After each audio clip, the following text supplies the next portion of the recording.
Vamos a orar, hermanos. Ahí donde están, pueden inclinar su cabeza. Padre bueno, nos disponemos ahorita a abrir tu palabra. Te imploramos que tu Santo Espíritu tome posesión, control de esta reunión. Que tu Santo Espíritu pueda abrir nuestro entendimiento, pueda abrir de par en par nuestros corazones. Y como estudiábamos ayer, Señor, haz un pequeño santuario con cada uno de nosotros, con cada una de nuestras familias. Haz un pequeño santuario con nosotros.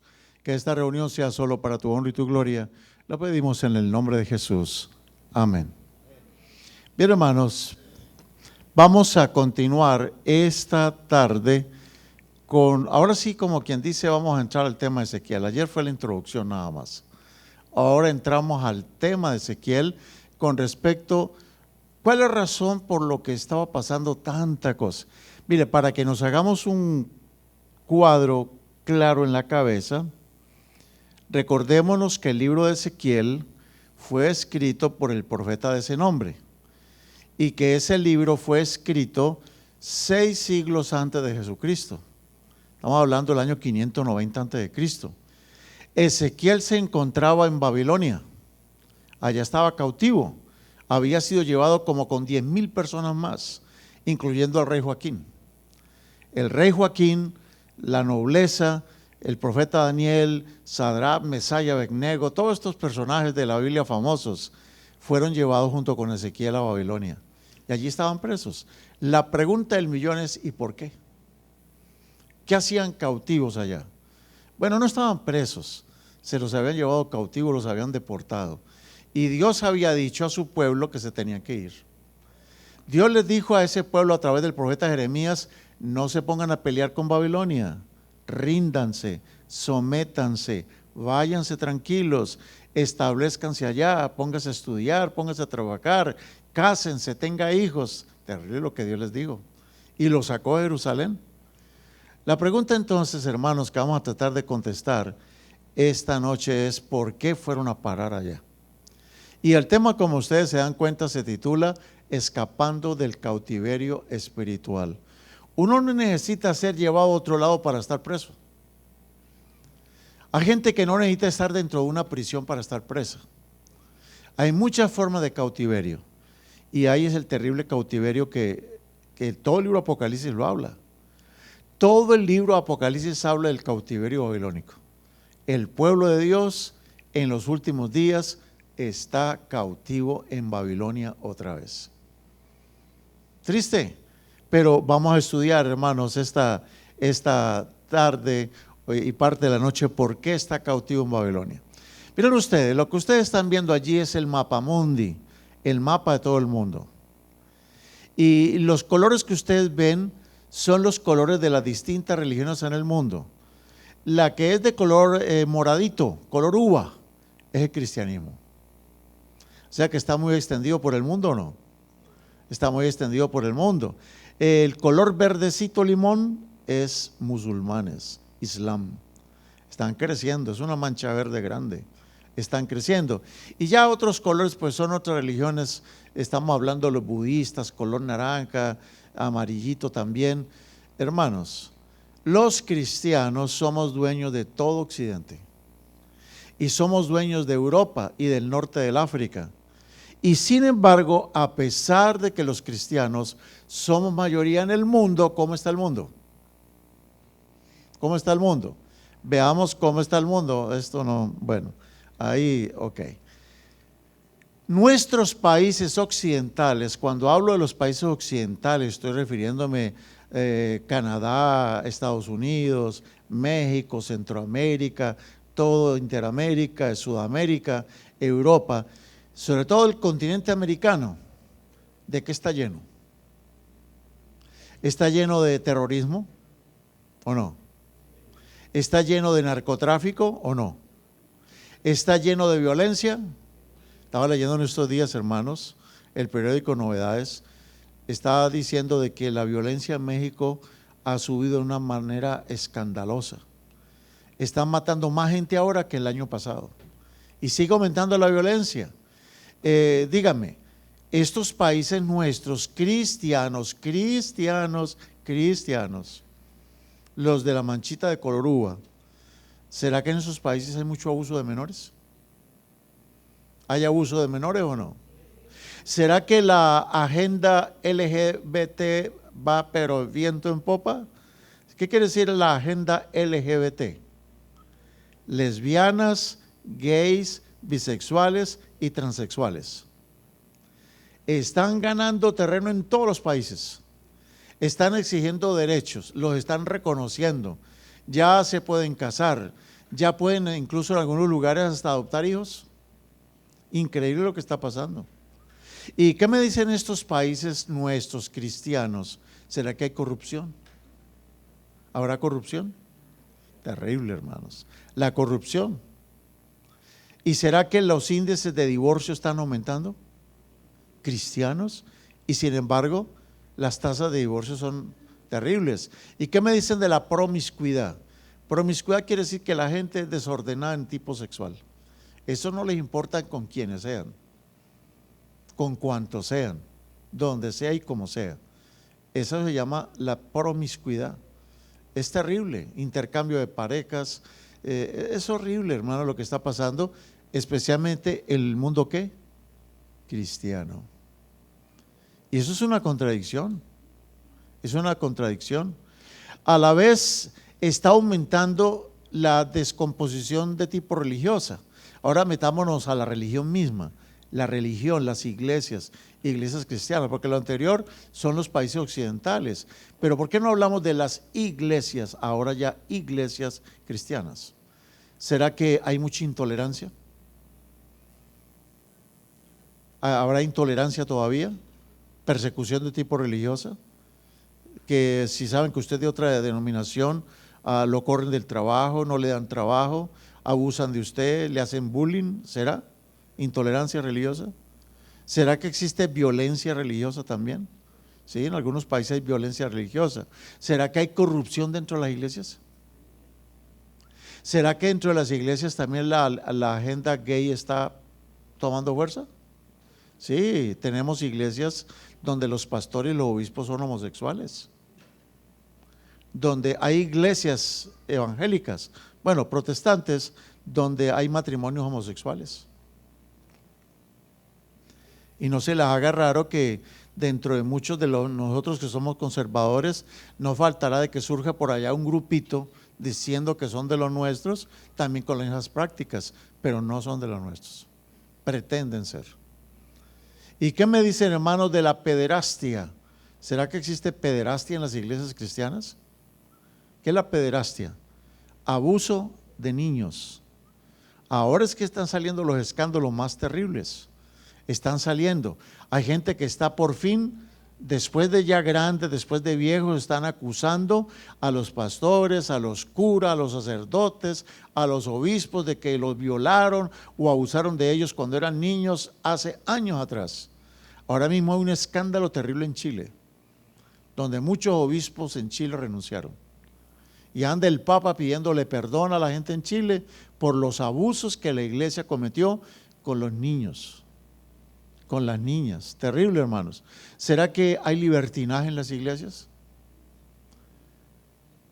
El fin de semana o comienzo de semana nos ponemos el disfraz de cristianos y durante la semana nos quitamos el disfraz. Y es muy difícil distinguir a un cristiano de un mundano hoy en día, porque se andan vistiendo igual, comen igual, hablan igual, se portan igual como los del mundo. Y dicen, ¿cómo? ¿Usted de la iglesia? Sí, hermano, eso es lo que estamos viendo hoy en día en las iglesias. ¿Y será que existe también fundamentalismo? Sí. En el mundo existe lo que se llama el fundamentalismo y Estados Unidos va rumbo al fundamentalismo. ¿Qué es eso del fundamentalismo? Es la imposición de la religión en los países, imposición de la religión en ciertas regiones. En el sur de México, en Chiapas, en el estado de Chiapas, hay pueblos que son o todos evangélicos, pero cuidadito un católico por ahí, cuidadito un adventista. O sea, hay violencia incluso en Chiapas, hay pueblos en Chiapas donde no permiten que una persona tenga una religión distinta. Hace poco tuve una campaña en México y para mí fue sorpresivo escuchar los testimonios de una familia que se convirtió y por haberse convertido al adventismo, toda la gente de ese pueblo lo rechazaron, un indígena. Y les quitaron educación, les quitaron ayudas médicas, les quitaron todo de transporte y de todo. Tuvieron que quejarse con el gobierno federal. Y el gobierno federal intervino en esas comunidades indígenas y les dijeron: ustedes no pueden hacerle eso a ellos porque estamos dentro de México y en México se respeta la libertad de culto. Pero existe, hermanos, fundamentalismo. En Estados Unidos vamos rumbo a un fundamentalismo, porque pues lamentablemente, voy a decir lamentablemente, muchas iglesias de este país apoyaron el actual gobierno y el actual gobierno tiene compromisos con estas iglesias. Se están tratando de meter religiosos y una agenda religiosa en los estamentos, esferas del gobierno. Y vamos rumbo a eso, pero todavía no se nota mucho. El fundamentalismo existe mucho en países musulmanes. Si usted es miembro de una familia musulmana y un miembro de la familia decide recibir estudios bíblicos con un cristiano, ese musulmán lo pueden matar, lo pueden perseguir. Ahí está ISIS. El movimiento terrorista ISIS ha llegado a Siria, al norte de Siria, al norte del Líbano, ha llegado a países donde en Egipto mismo, donde hay cristianos que hace siglos viven allí y los han venido decapitando por ser cristianos. Eso se llama fundamentalismo, donde la religión se mete a gobernar. Hace muchos años atrás, la iglesia romana gobernaba en muchos de los países latinoamericanos y solamente podía hacerse negocios con la iglesia romana. Eso se ha ido desmontando pues más o menos. Miren ustedes lo que decía Rafael Nadal, un famoso tenista, es el más famoso tenista en la actualidad. Rafael Nadal decía: la religión es la mayor causa de mortalidad en la historia. Un tenista casi diciendo eso. Pero es que eso no hay que ocultarlo. La religión ha causado más muertes que la política. Europa, durante casi 800, 900 años, en Europa hubo persecución a la gente que no era católica romana. Fue la famosa Inquisición. Millones de personas, cristianas, protestantes, musulmanes, judíos, fueron asesinados, quemados en hogueras en toda Europa. Y la Inquisición fue también en México, la Inquisición fue en el Perú, Inquisición hubo en Colombia, donde la iglesia perseguía u obligaba a la gente a ser parte de la iglesia mayoritaria. ¿Eso se llama qué? Persecución por causa de la religión, y Cristo lo había advertido, que llegaría el tiempo en que a muchos los matarían en el nombre de Cristo. Bueno, eso se llama el fundamentalismo. Acuérdense de la fecha que les di ayer. El próximo 22 de julio, Israel estará celebrando Tisha B'Av. Tisha B'Av es el aniversario de la destrucción del templo de Salomón y del templo de Herodes. El mismo día, un 22 de julio, hace 2600 años atrás, destruyeron el templo de Salomón. Y en la misma fecha, hace 2000 años, destruyeron el templo de Herodes. El mismo día, el templo del pueblo de Dios. Y ahora, la pregunta, hermanos, y es en torno a la cual giraremos en el tema de esta ocasión, es: ¿y por qué pasó eso que pasó con los judíos en el tiempo del rey Joaquín, en el tiempo de Daniel, en el tiempo de Ezequiel, en el tiempo de Jeremías? ¿Por qué pasó eso? ¿Por qué tanta desgracia? Recuerden ustedes el versículo bandera. ¿Cómo dice el versículo bandera? No me miren el versículo, mírenme acá, pero lo tienen que decir de memoria ahora sí. ¿Cómo dice el versículo? No cheating, no trampas, a ver, porque las cosas que no me miran la pantalla. Ya me estoy dando cuenta de que me están mirando la pantalla. A ver, ¿listos? Vamos pues. Porque las cosas que se escribieron antes para nuestra enseñanza se escribieron, a fin de que por la paciencia y la consolación de las Escrituras tengamos esperanza. Romanos 15:4. Para mañana debe estar bien aprendido el versículo. ¿Qué dice el versículo? Que todas las historias que escribieron la Biblia para nuestra enseñanza se escribieron. O sea, si nosotros queremos saber cómo piensa Dios, cómo Dios va a resolver el problema del mundo, qué es lo que Dios va a hacer, leamos las historias. Porque la manera como Dios resolvió en el pasado, así va a resolver hoy en día. Va a pasar lo mismo. Entonces, en la Biblia está la historia de por qué Israel fue destruido y por qué Judá fue llevado al cautiverio. Cuando digo Israel me refiero a las 10 tribus del norte que fueron destruidas y el cautiverio de Judá, de los judíos, que son las 2 tribus del sur, fueron llevados a Babilonia. ¿Por qué ocurrió eso? Eso que ocurrió es una advertencia para nosotros cristianos, porque yo tengo mis temores de que nosotros no somos mejores que los judíos, de que estamos cometiendo los mismos errores y peores que los judíos. A los judíos ¿qué les costó? Destrucción del templo. ¿Qué les costó? Cautiverio, muerte y destrucción. Y eso es lo que vamos a ver hoy en día. Dice el profeta Ezequiel, capítulo 3, ahora sí por fin nos vamos a meter el libro de Ezequiel. Ezequiel capítulo 3, el versículo 14, el profeta dice: me levantó pues el Espíritu, y el Espíritu me tomó, ¿y qué le dio a él? Amargura, amargura e indignación en mi espíritu. Pero dice, la mano de Jehová era fuerte sobre mí. O sea, Dios tomó a Ezequiel. ¿Saben cómo era que Dios tomaba a Ezequiel? Dios, cuando quería tomar el profeta, lo agarraba del pelo, aquí, y lo levantaba. ¿Ustedes saben lo que es levantar a una persona por el pelo? Yo creo que más de uno de los que estamos aquí necesitamos una mechoneada también. Necesitamos que el Espíritu nos arranque el pelo incluso. Pero eso hizo el Señor, el Espíritu, con Ezequiel. Lo tomó el pelo de la cabeza, lo levantó, y Ezequiel estaba amargado, estaba lleno de indignación, y él no quería ver, y el Espíritu le dijo: vas a mirar. I don't care, le dijo, no me interesa si estás indignado, no me interesa si estás amargado, pero vas a ver lo que vas a tener que ver. Porque Ezequiel no entendía por qué andaban en Babilonia. Dijo: no, tú estás amargado. ¿Estás amargado porque estás en Babilonia? ¿Estás indignado? Pues entonces mira, a ver, te voy a mostrar por qué están acá, para que no estés más amargado.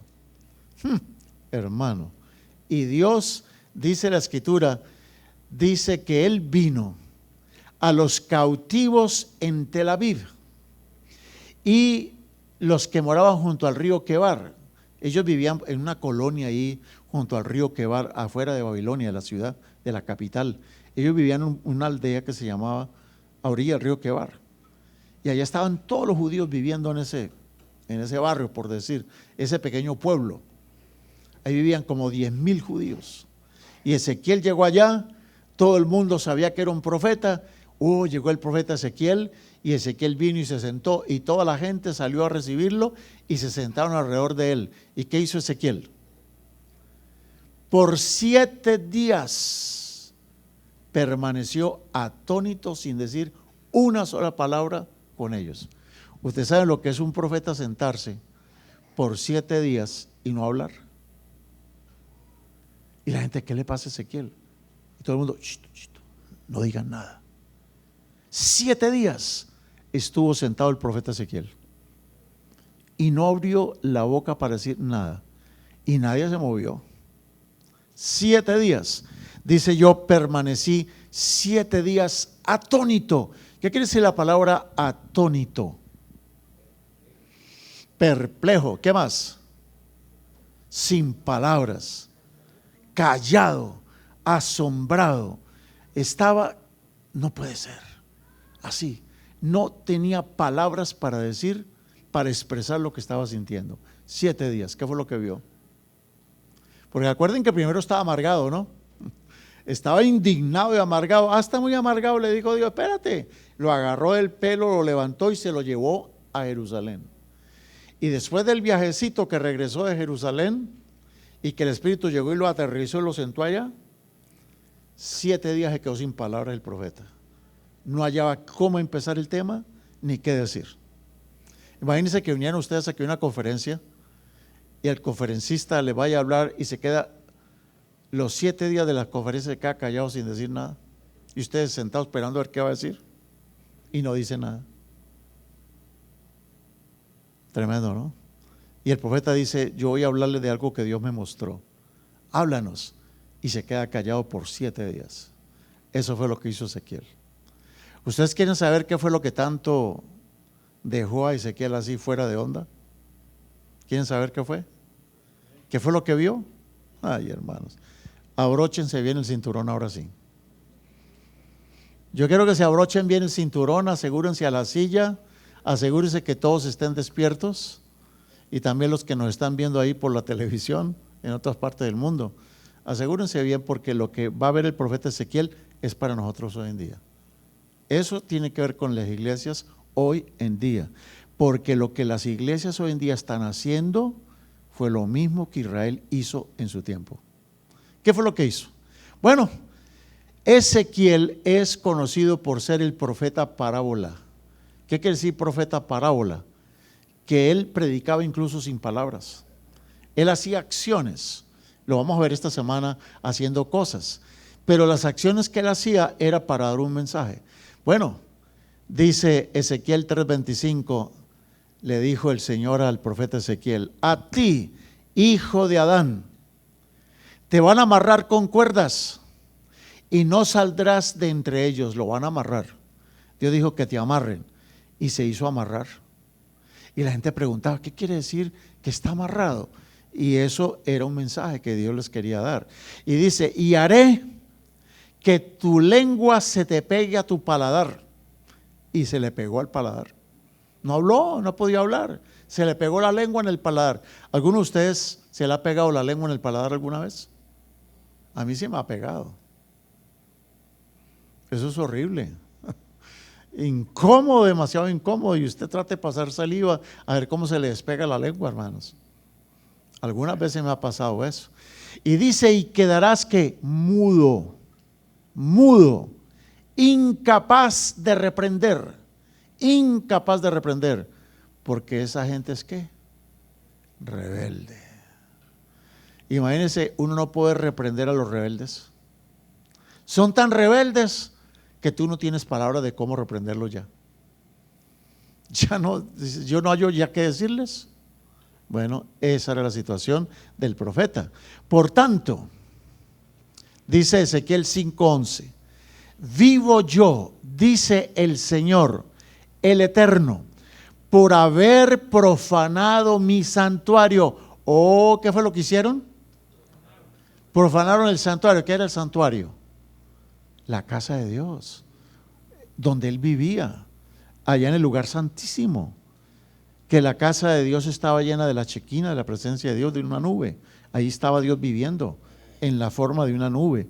Y dice: por haber profanado mi santuario con tus abominaciones, yo te quebrantaré. Mi ojo no perdonará, ni tampoco tendré misericordia. Para que Dios diga eso, ¿qué tuvo que haber hecho Israel, Judá? Algo muy terrible. ¿Qué fue lo terrible que ellos hicieron? Aquí viene, hermanos, esto es terrible lo que vamos a leer. Dice que el Espíritu lo alzó entre el cielo y la tierra. Recuerda que lo alzaba del pelo, ¿no? Dice: me alzó entre el cielo y la tierra y me llevó en visión de Dios a Jerusalén, a la entrada de la puerta norte, la puerta del atrio interior, ni siquiera dentro del templo, en el atrio, ahí en el patio de afuera.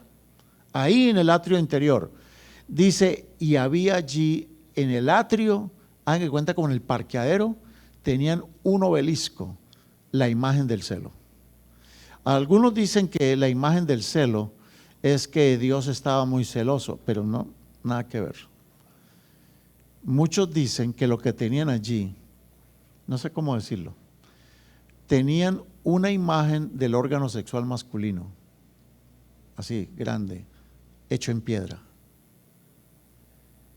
Y ellos lo hacían era para hacerle como un culto a la fertilidad, porque ellos adoraban a ese Dios, el Dios de la fertilidad, para que Dios les diera hijos, les diera familias, para que ese Dios les diera grano, comida, la tierra fuera fértil, produjera. Entonces adoraban eso, eran cultos de tipo donde mezclaban lo sexual con lo religioso, en el atrio del templo. ¿Horroroso o no? Hermano, eso es para acá sin palabras uno. Como un pueblo que tenía la misma presencia de Dios, Un pueblo que vio a Dios trabajando, a Dios viviendo con ellos, a Dios conduciéndolo por el desierto, un Dios que estaba con ellos. ¿Cómo el pueblo llegó a hacer semejantes cosas? Bueno, pero ahí no termina todo. Dice que Dios le dice en Ezequiel 8, 6 al 10, hazte un agujero en la pared, ahora sí te vas a meter al templo. Lo que acabamos de mirar ahorita fue afuera del templo, era afuera en el atrio, en el parqueadero. Ahora dice, hazte un agujero en la pared y métete por el agujero. Y él hizo el agujero. ¿Saben qué vio dentro de uno de los cuartos del templo? Miren lo que vio. Dice la escritura, entré y vi imágenes de reptiles, de bestias repugnantes, de toda clase de ídolos de la casa de Israel, y estaban pintados todos en la pared. O sea que ese cuarto estaba lleno de puros dibujos y pinturas de cocodrilos, de serpientes, de víboras, de reptiles, de toda clase de animales pintados en la pared. ¿Y qué estaba haciendo la gente ahí? Adorando esas imágenes o esos dibujos dentro del mismo templo, ya en uno de los cuartos. Y dice la escritura que 70 ancianos de Israel. ¿Quiénes son los ancianos? Eran los dirigentes, era la gente mayor, la gente grande, los más sabios. Eran los que, por ejemplo, cuando había un juicio, ellos eran los que decidían qué se iba a hacer. Ellos resolvían el caso. La gente, los dirigentes del pueblo de Dios, 70 ancianos de Israel, cada uno tenía un incensario en la mano y estaban sacando el incienso al cocodrilo, que a la culebra, a todos esos animales que tenían pintados en la pared. ¿Ustedes qué pensarían si un día se meten acá al cuarto de Dorcas o al cuarto pastoral o al cuarto de los diáconos y ven imágenes en la pared? ¿Ustedes qué harían? ¿Han visto ustedes cuando entran a algunos baños por ahí? En algunos lugares llenos de grafitis y dibujos, de vulgaridad y groserías, cosas terribles y uno queda espantado. ¿Usted se imagina uno de los cuartos de este templo lleno de esos grafitis? ¿Ustedes qué harían? Yo no vuelvo a esa iglesia. Lo mínimo que van a decir. Yo no vuelvo allí. Bueno, pues eso estaban haciendo 70 ancianos de Judá. 70 ancianos. Y bueno, entonces ahora lo llevó para otro lado, para el cuarto de las diaconisas y de las damas. Dice, me llevó a la entrada de la puerta norte de la casa del Señor, y allí había mujeres sentadas llorando al dios Tamuz. Era el dios de la fertilidad también. Y las mujeres estaban llorándole al dios Tamuz para que le diera hijos, porque estaban estériles las mujeres, para que las cosechas fueran buenas. Las mujeres estaban adorando al dios Tamuz. Oiga, ¿y eran del pueblo de Dios? En el mismo templo donde estaba el lugar santísimo, donde estaban los querubines, donde estaba el propiciatorio, en uno de los cuartos al lado ahí estaban las mujeres reunidas del ministerio de damas de aquel entonces. ¿Y qué estaban haciendo? Endechando a la diosa Tamuz, al dios Tamuz. Bueno, y dice entonces, más adelante dice allí pasemos a la siguiente lámina, hermano, ayúdeme. Ok, yo quiero decirles una cosa. Hoy en día, realmente le han hecho 2 agujeros a la palabra de nuestro Dios. En los mismos agujeros que le hicieron en tiempo de Ezequiel, a la ley de Dios, a la palabra de Dios, hoy en día en las iglesias le están haciendo los mismos 2 agujeros. Si nosotros miramos qué han hecho con la palabra de Dios, nos vamos a dar cuenta. Por ejemplo, hay 2 mandamientos de la ley de Dios que hoy en día han sido pisoteados por las iglesias. Decimos ser cristianos, y sin embargo las iglesias cristianas andan pisoteando los mandamientos de la ley de Dios. ¿Saben, hermanos? Dígame cuál fue la única parte de toda la Biblia en la historia del pueblo de Dios, lo único en toda la historia de Israel que Dios escribió con su propio dedo. ¿Fueron los 10 mandamientos o no? A ver, dígame, ¿qué otro libro, Génesis, Éxodo, qué libro escribió Dios con su dedo? Ninguno. Solamente las 2 tablas de piedra las escribió Dios con su dedo. Aquí hay un museo de la Biblia, aquí hay un museo. Imagínense que un día estos aparezcan las tablas de piedra que se perdieron en el tiempo precisamente de Jeremías.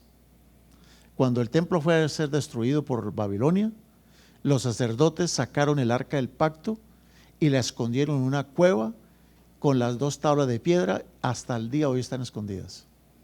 Nadie sabe dónde están. Eso hay, han escrito libros, han hecho películas diciendo dónde están, pero eso es falso.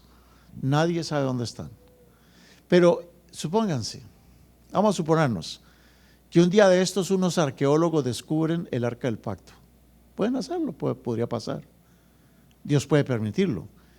Y descubren que las tablas de piedra están adentro. ¿Qué creen ustedes que va a ser la noticia más grande de la historia de la humanidad? ¿Se imaginan ustedes ver las tablas de piedra escritas por el dedo de Dios en un museo? ¿Cuánto ustedes pagarían por entrar a ver las tablas de piedra? Y para ver cómo Dios escribió. ¿Cómo será la letra de Dios? ¿Qué dicen? ¿Cómo será la ortografía de Dios? La gramática de Dios, ¿cómo será? ¿A usted le gustaría verla, tomarle fotos y tal, hacer réplicas? Hermano, yo pagaría lo que fuera por ver las tablas de piedra. Bueno, mis hermanos, ¿quién sería capaz de corregirle la ortografía a Dios? ¿Quién sería capaz de corregirle la gramática a Dios? Señor, se te olvidó una coma aquí. Señor, así nos escribe, póngale la coma aquí. ¿Quién se atreve a decirle eso a Dios? ¿Será que Dios escribió bien o no?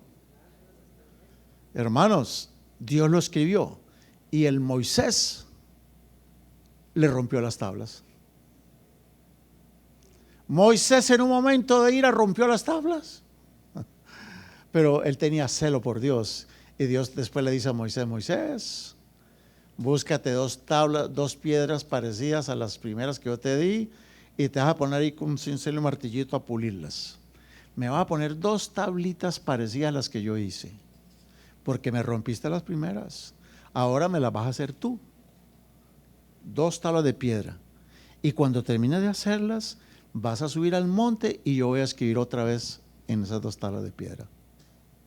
Y cuando bajes del monte, las 2 tablas de piedra me las vas a poner dentro del arca del pacto, no afuera, dentro del arca. Hermanos, ¿quién se atreve a corregir la ortografía a Dios? Pero sí lo hicieron.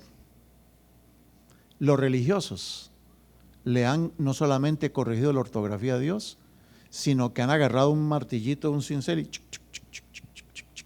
le modificaron lo que Dios dijo. ¿No creen ustedes que es un demasiado atrevimiento? ¿Es atrevimiento o no? Que alguien agarre algo suyo y se lo modifique, le cambie todo. Usted hace un testamento para su familia y llegue alguien de la familia y llegue y le modifica todo lo que usted escribió. ¿Usted cómo se siente?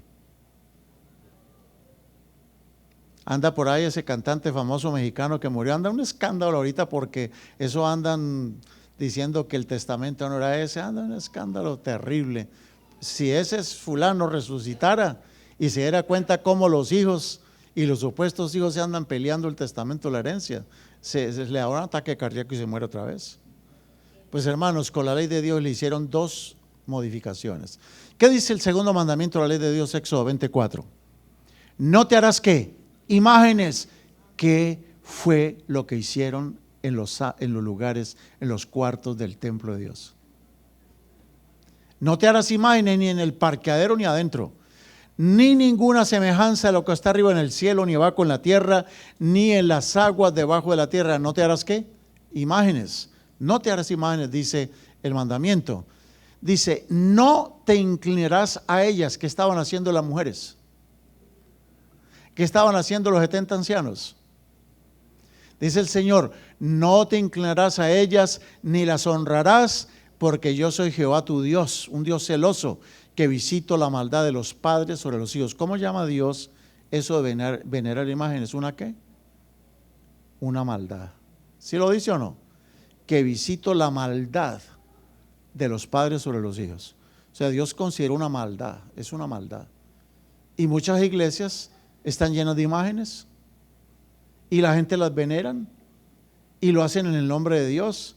Pero ¿cómo? ¿Pero por qué usted va a hacer eso? No, porque nosotros tenemos derecho porque somos la iglesia.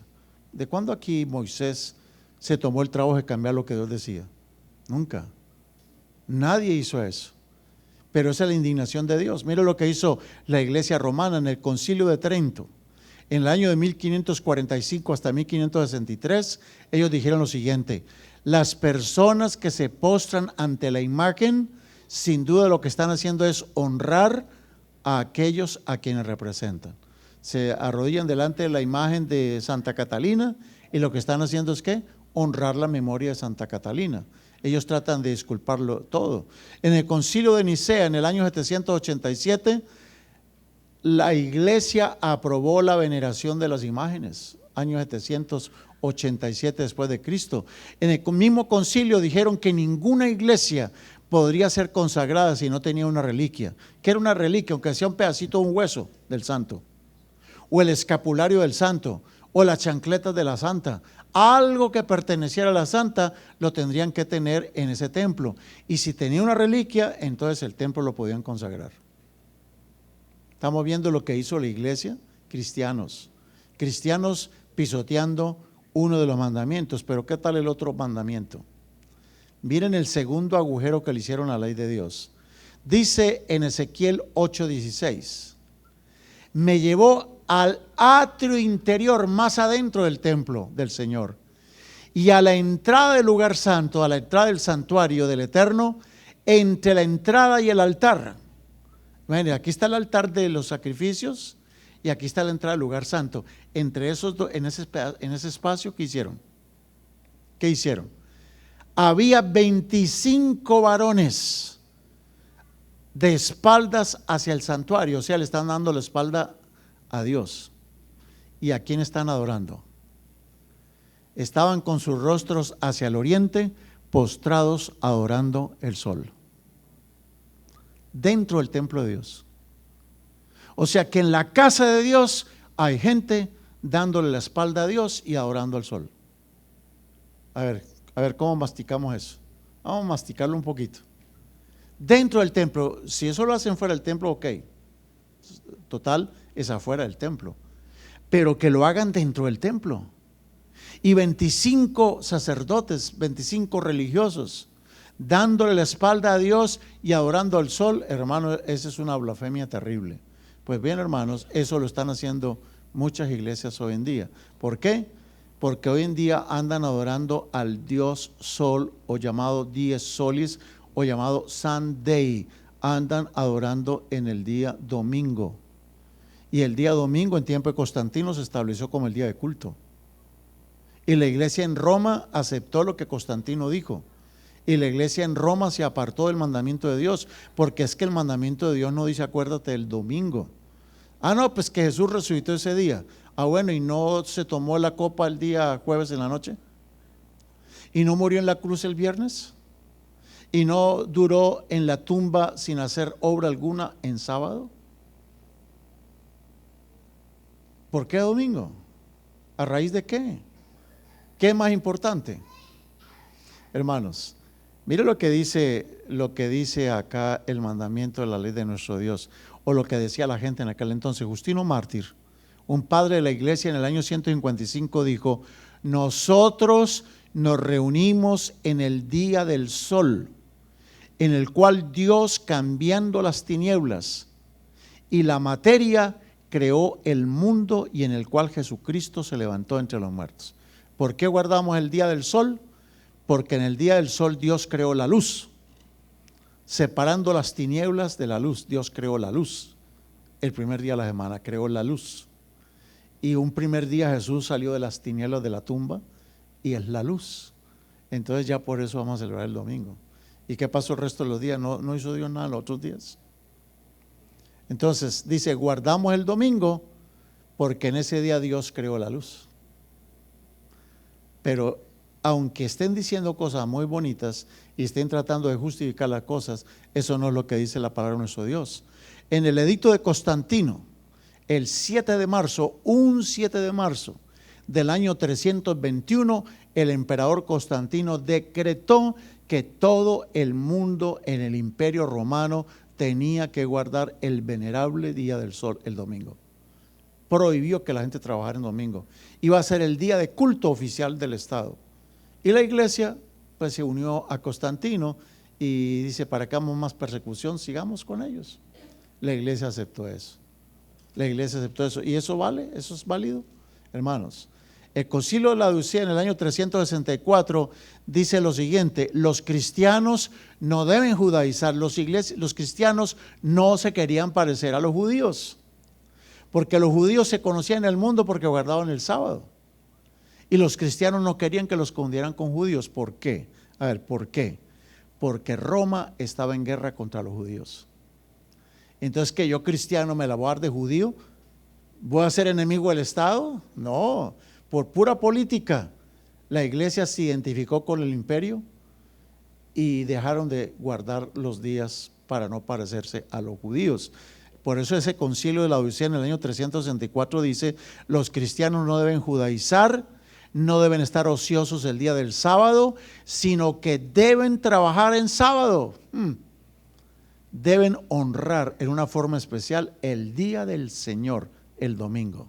¿Dónde dice en la Biblia que el domingo es el día del Señor? ¿Dónde dice? Pero Jesucristo sí dijo que el sábado es el día de Él. Dijo: yo soy Señor del sábado, lo dijo Jesucristo. Pues bien, hermanos, el catecismo, hoy en día el catecismo actual de la iglesia tiene muchos decretos. Mire el decreto número 2173 lo que dice. En el catecismo de ahora, ustedes vayan, si tienen un catecismo, o métase en el internet y mire a ver qué dice el catecismo. Artículo número 2173: el sábado es el día del Señor de las misericordias y un día de honra a Dios. ¿Qué día? El sábado. Lo dice el catecismo. Artículo 2174: nosotros nos reunimos en el día del sol, porque este es el primer día después del sábado judío. Clarito el catecismo lo dice. El 2174 sigue diciendo: cuando Dios separó la materia de las tinieblas e hizo el mundo, y en ese mismo día Jesucristo nuestro Salvador se levantó de la muerte. Artículo 2175, a ver, dice: el domingo es completamente distinto al sábado, y para los cristianos su observancia ceremonial reemplaza la del sábado. ¿Quiénes reemplazaron el sábado por el domingo? ¿Quiénes? Los cristianos. ¿Y eso está bien? Eso no está bien. No está bien. Porque dicen que porque a Cristo resucitó el domingo. Ok. ¿Qué fue más importante? ¿El Calvario, el Getsemaní o la resurrección? ¿Qué fue más importante? ¿El Getsemaní, el Calvario o la tumba de José de Arimatea? ¿Cuál de los tres lugares más importantes? Hermanos, sin Getsemaní no hay Calvario, porque en el Getsemaní Jesús tomó la decisión de morir por la raza humana. Él vio una copa y le decía a su padre, en tres veces le dijo: Padre, ¿es necesario que yo beba esta copa? ¿Tengo que beberme esta copa para poder salvar a la humanidad? Pero no se haga, yo no quiero tomarme la copa, pero no se haga lo que yo quiero, sino hágase lo que tú quieras. Porque ¿qué copa estaba viendo? La copa de la ira del Padre que se habla en Apocalipsis capítulo 14. Es la copa de la ira de Dios, que Dios se la da a beber a los que se pierden. Pero Jesucristo se bebió esa copa para que ninguno se pierda. Entonces, ¿dónde fue que se decidió la suerte de la humanidad? ¿En el Calvario o en el Getsemaní? En el Getsemaní. Sin Getsemaní no hay Calvario. ¿Dónde comenzó Cristo a derramar su sangre? ¿En el Calvario o en el Getsemaní? En el Getsemaní. Getsemaní muy importante. Entonces, mire qué impresionante. ¿Qué día creó Dios al hombre? Un sexto día. ¿Qué día murió Jesús por el hombre? Un sexto día. Un sexto día el hombre fue creado. Un sexto día Dios volvió a crear al hombre. Después de que Dios creó al hombre en la creación el sexto día, ¿qué hizo el séptimo día Dios? ¿Qué hizo Dios después de crear al hombre el sexto día? ¿Reposó en qué día? En el séptimo. Después de que Cristo murió en la cruz el sexto día, ¿qué hizo el sábado? Descansó también. O sea, lo que pasó en el Calvario es idéntico a lo que pasó en la creación. Un sexto día el hombre es creado y Dios descansa el séptimo día. Un sexto día Cristo muere por el hombre y el séptimo día Él descansa en la tumba. Hermanos, es una réplica. Jesús no vino a cambiar la ley. Él no vino a hacerle un hueco a la ley, pero la iglesia romana lo hizo. Miren, hermanos, Ezequiel nos va a decir la razón por qué el templo fue destruido. Ezequiel nos va a decir por qué los judíos fueron llevados cautivos a Babilonia. ¿Cuál fue la razón principal? ¿Listos para leer? Ezequiel 20:11. Les di mis leyes, les di mis mandamientos. Hermanos, yo a veces tengo problemas de lectura. Yo leo al revés. Y vamos a ver si ustedes se dan cuenta si yo me equivoco al leer o no. Así me doy cuenta quiénes están despiertos y quiénes no. Ok, aquí les voy a leer otra vez. ¿Están listos? A ver. Les di mis leyes y mis mandamientos que dan vida eterna al que los cumple. Amén. Amén. No, este era un ensayo. Vuelve y juega.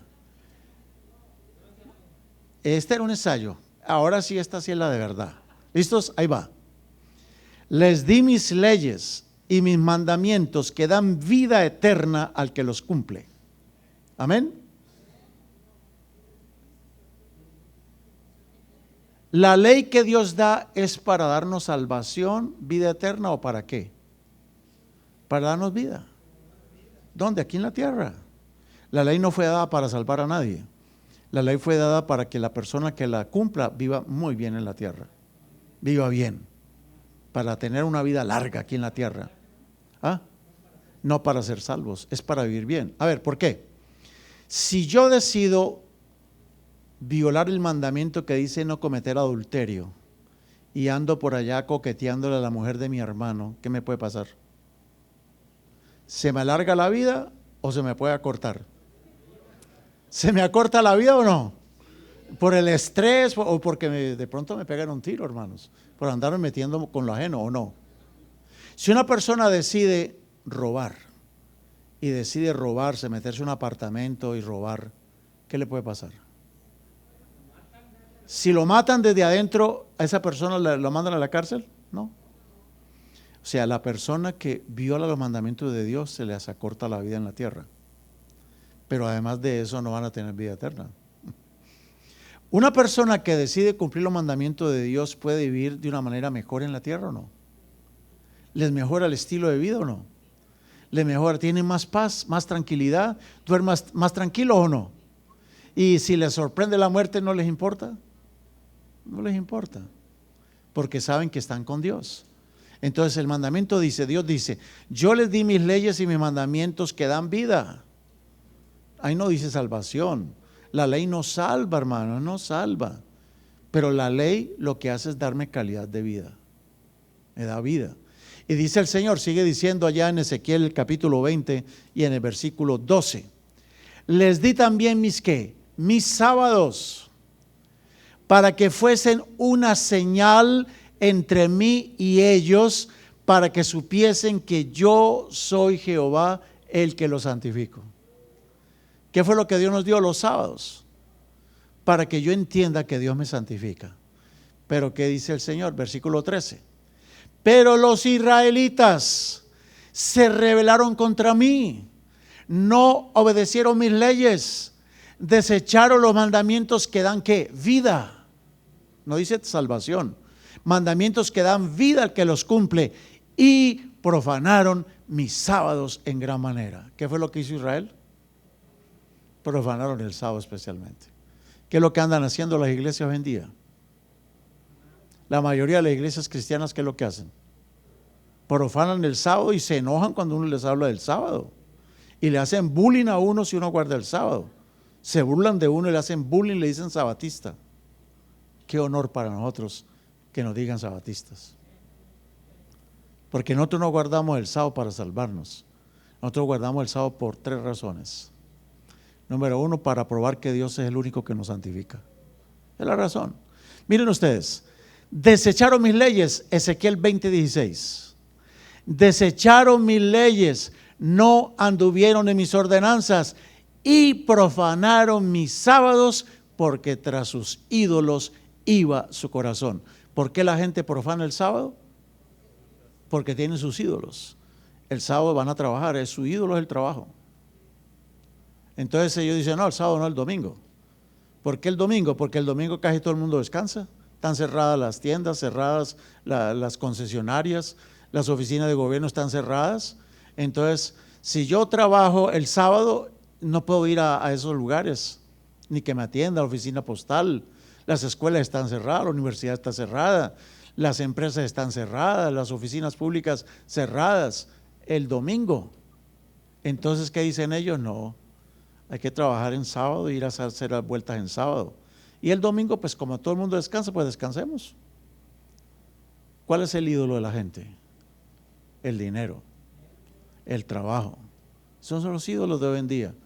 Por eso prefieren violar el sábado, porque su ídolo es Mamón, el Dios de las riquezas. Ese es el ídolo de ellos. Dice Nehemías, mire, este versículo va a ser súper importante para entender el tema de hoy.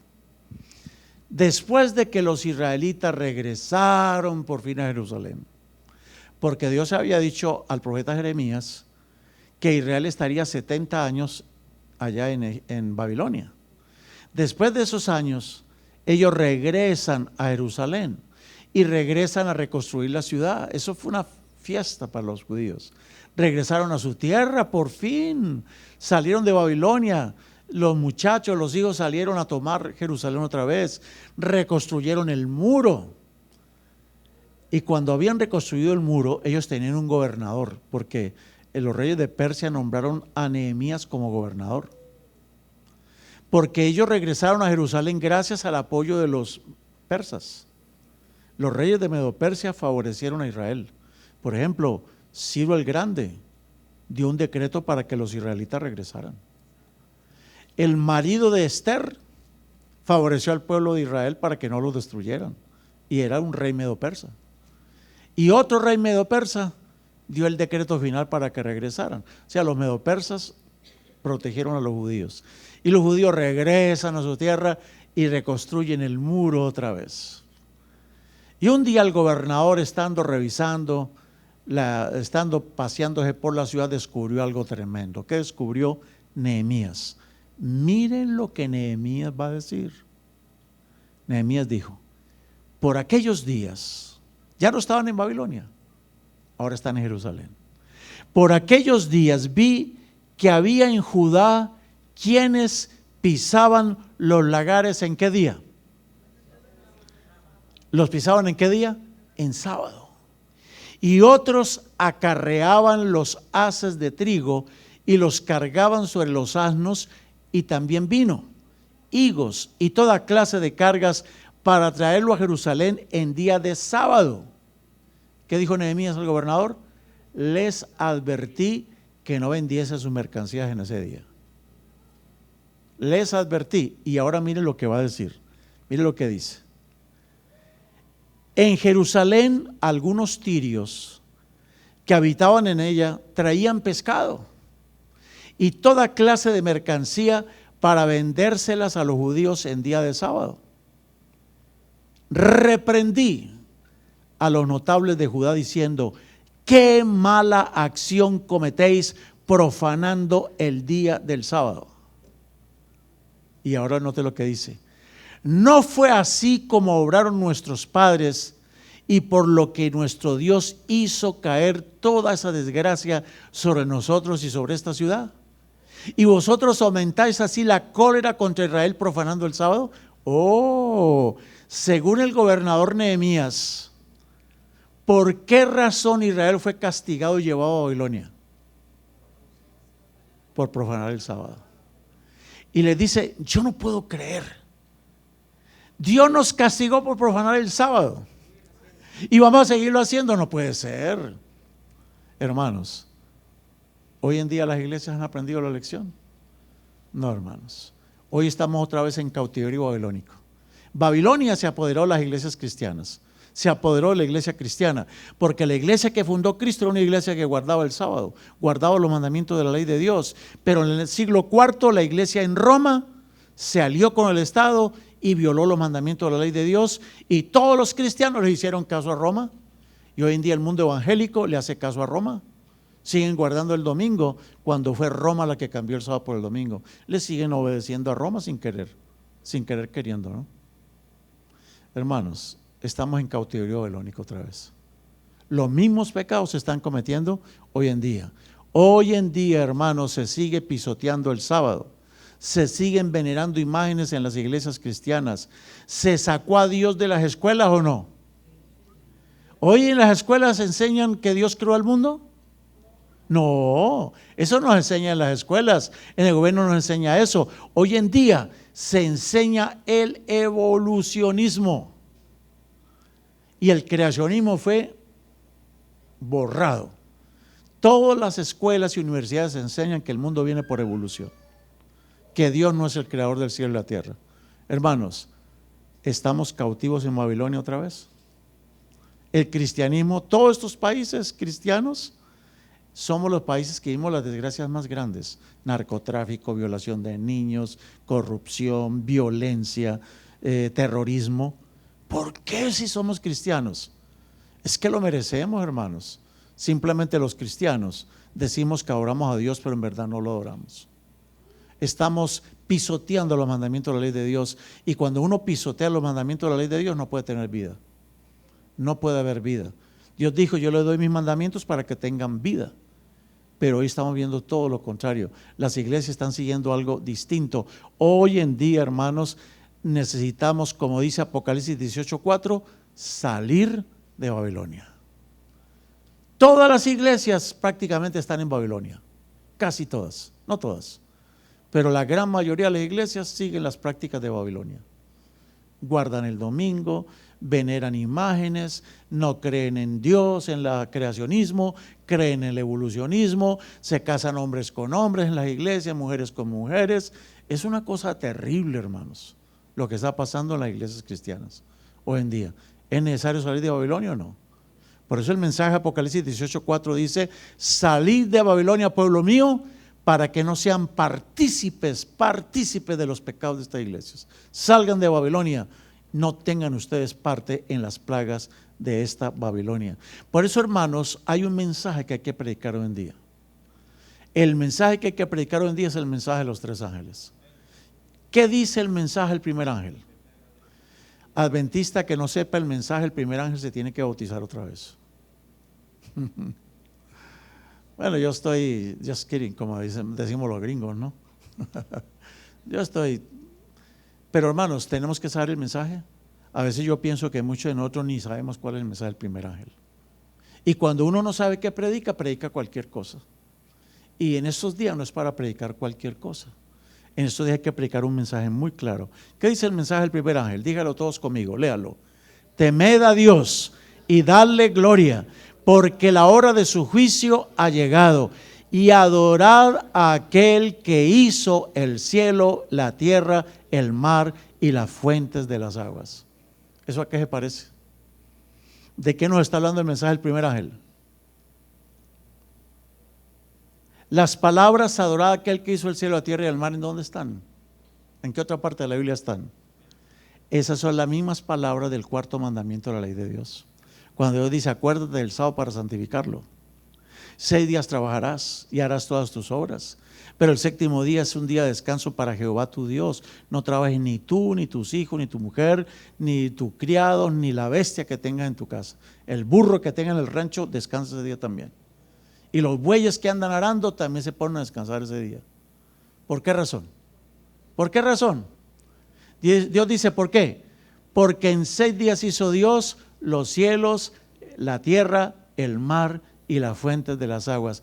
Las mismas palabras del cuarto mandamiento de la ley de Dios son las mismas palabras del mensaje del primer ángel. Hoy en día nosotros le predicamos al mundo de que Dios sí es el creador de los cielos y la tierra. Yo voy a concluir con esta historia. Esto fue algo que me pasó a mí en la vida real. Hace unos años atrás tuve una campaña en Arkansas, Me fui para allá a predicar, tuve una campaña. Y estando en la campaña, de pronto una hermana me dice, pastor, lo invito para que venga a nuestro negocio. Abrimos un pequeño mercadito ahí en un barrio, una colonia. Y ahí vendemos nosotros de todo lo que la gente necesita. Le estaban haciendo competencia a la Walmart. Como en nuestros pueblos, ¿no? En cada esquina hay una tiendecita, ahí vamos a comprar lo que necesitamos en la tiendecita. Ellos abrieron una tiendecita para el barrio.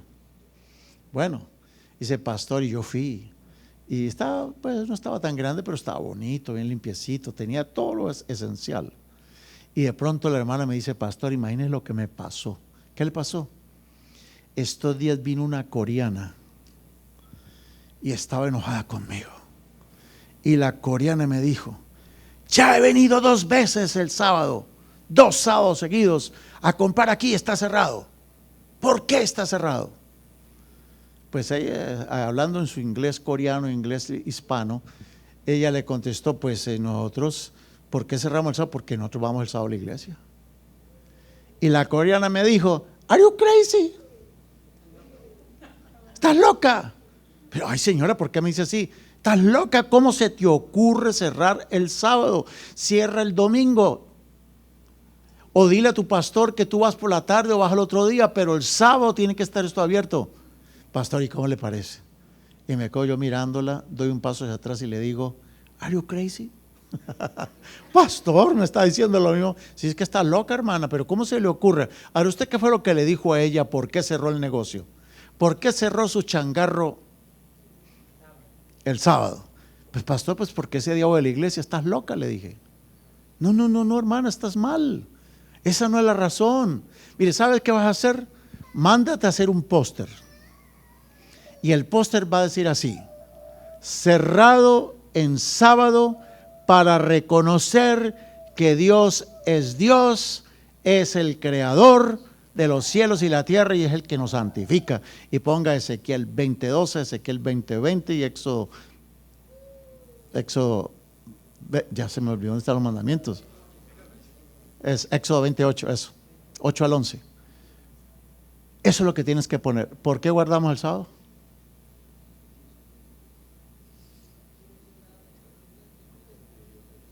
¿Por qué guardamos el sábado? Yo les voy a dar las respuestas. Escojan la respuesta. Nosotros guardamos el sábado. A, porque ese día vamos a la iglesia. B, para salvarnos. C, porque reconozco que Dios es el creador. D, no me pregunte más. E, no me sé la respuesta. ¿Cuál es la respuesta verdadera? ¿Por qué guardamos el sábado? Porque Dios es el creador de los cielos y la tierra. Eso es todo.